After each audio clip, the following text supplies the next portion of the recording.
Cell phones are the most powerful tracking devices ever created. They can be used by governments and corporations to know where people are in real time, listen to their conversations through the microphone, and see what's going on around them through the camera. It's important to do everything that you can to reduce how closely you're being tracked, not just for your own freedom and liberty, but also to protect your identity. Because while all of these corporations are so focused on collecting as much data as they can about you as possible, they're doing a horrible job of securing it once they have it. Almost every single day we're hearing about some company getting hacked and having all of the personal data of their customers leaked onto the internet. All companies, from social media to cellular carriers and even public and government-owned entities, are guilty of this. So I'm going to show you how to mitigate the smartphone, the primary point of data collection in your life. So to start off, you're going to need to get a new smartphone because all phones come with an IMEI, which uniquely identifies that device. So this number is going to be associated to everything that you've done on your phone already. The IMEI and/or serial number also gets scanned whenever you purchase a phone, whether you buy it in person or online. So you're going to want to use cash for the purchase and not a credit card or anything that's going to have your name on it.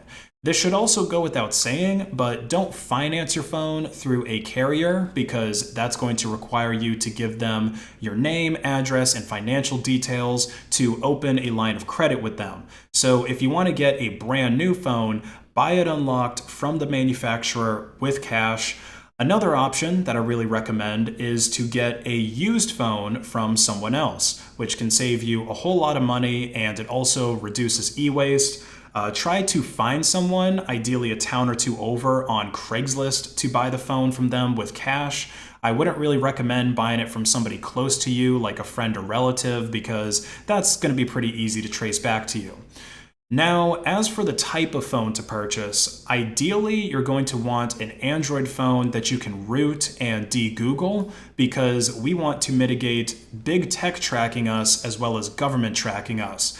And companies like Google, Samsung, Sony, and Apple, they all install spyware on their phones by default. If you aren't tech savvy enough to root and de-Google a phone yourself, you may be able to find someone to help you do it, or you could purchase a phone that ships with a private operating system by default, like the Pine phone or the Librem 5 phone. One final important note is that if you're going to root and de-Google the phone yourself at home, make sure that you have Wi-Fi turned off on the new phone you purchased. Whenever that phone is in or around your house, and especially never connect it to your Wi-Fi. Also, do not connect your phone to any devices that have Windows or macOS running on them. I'll go over why at the end of this video. Now that you have a privately obtained phone with a private operating system, it's time to get private cell service. Now, this part of the video is going to mostly apply to Americans because in most countries, they require you to show ID whenever you activate any kind of cellular service. So for people in those countries, your only other option would be to get somebody else who you trust to go and get this SIM card for you, or you can purchase a pre-activated SIM card for cash that works in your home country online. Apparently there's services that offer that, but I have no idea how reliable the SIM cards are.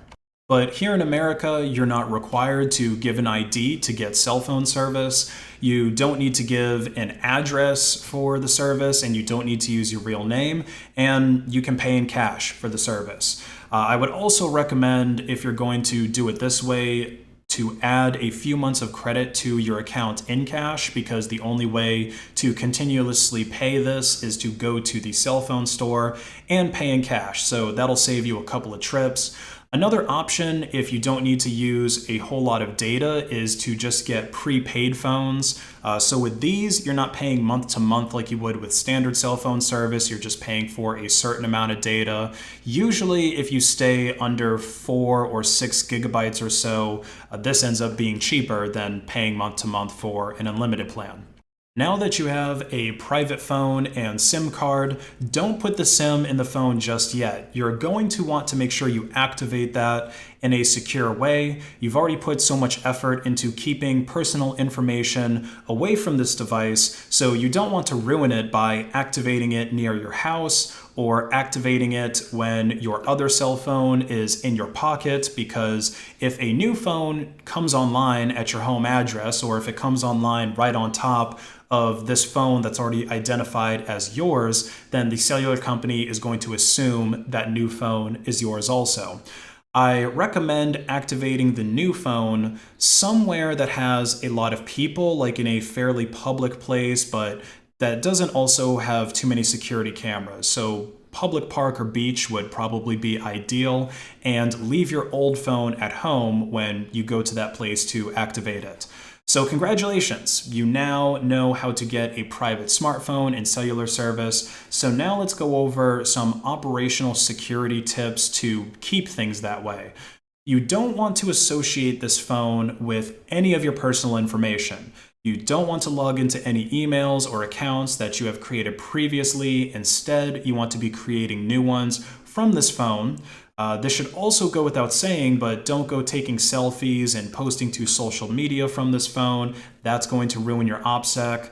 It's also a good idea to not consume the same kind of media on this phone or at all through streaming services, because those can uniquely identify you as well. Like, there's a good chance if you look at all of these specific things you watch on Spotify or YouTube, they're probably different than other people. So if you must consume media on this phone, make sure that you download it on a separate device and then load it onto that phone.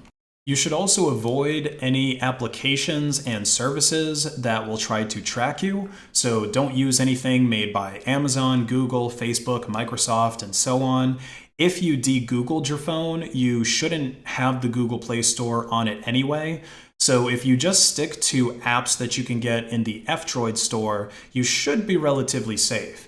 And you should also keep your private phone disabled and disconnected from any networks whenever you have it near your home, your place of work, or when you have your old smartphone near you. You should also disconnect the private phone when you're in your car if it has built-in GPS, satellite radio, anything. You want to keep your private phone away from any non-private devices that are connecting to any kind of network. Because from the cellular company's point of view, they can see exactly where you are in the world when your old phone is connected to cellular towers, or when your satellite radio goes and pings the satellite. Even if the SIM is removed and cellular service is off on your device, it can still make E911 calls, so it's still able to ping cell towers. So if they see that old cell phone or that satellite radio side by side with some anonymous cell phone, that's obviously not going to remain anonymous for very long. So to prevent this, you can make sure that you only have one device on your person at any given time. And you should also start incorporating the use of Faraday containers, or if you want a cheaper alternative, tinfoil. Now, we aren't going to be putting the tinfoil on our heads to try and block reptilian mind control waves, but rather we're going to be using it to block electromagnetic signals to our phone. This is including cellular, Wi-Fi, Bluetooth, and radio signals. You can try this at home. Connect your phone to a Bluetooth speaker while you're streaming something, and the moment that your phone is wrapped in tinfoil, the connection is going to drop. So while your private phone is charging or it is in your home at rest, keep it in a Faraday container.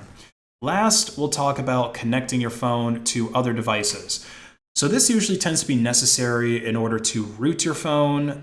You want to make sure that whatever device you are connecting it to isn't going to be sending information about your private phone somewhere. So this is why I don't recommend using Windows to root your phone. Because Microsoft is collecting data about any device that connects to your Windows machine, as well as any applications that you run in Windows. So for rooting and loading any kind of media onto your phone, I would recommend using a free open source GNU/Linux distro. So there you go. That's how to obtain and use a private smartphone. Be sure to like and share the video, not from your private smartphone, of course, to help other people find it and rid themselves of corporate tracking as well.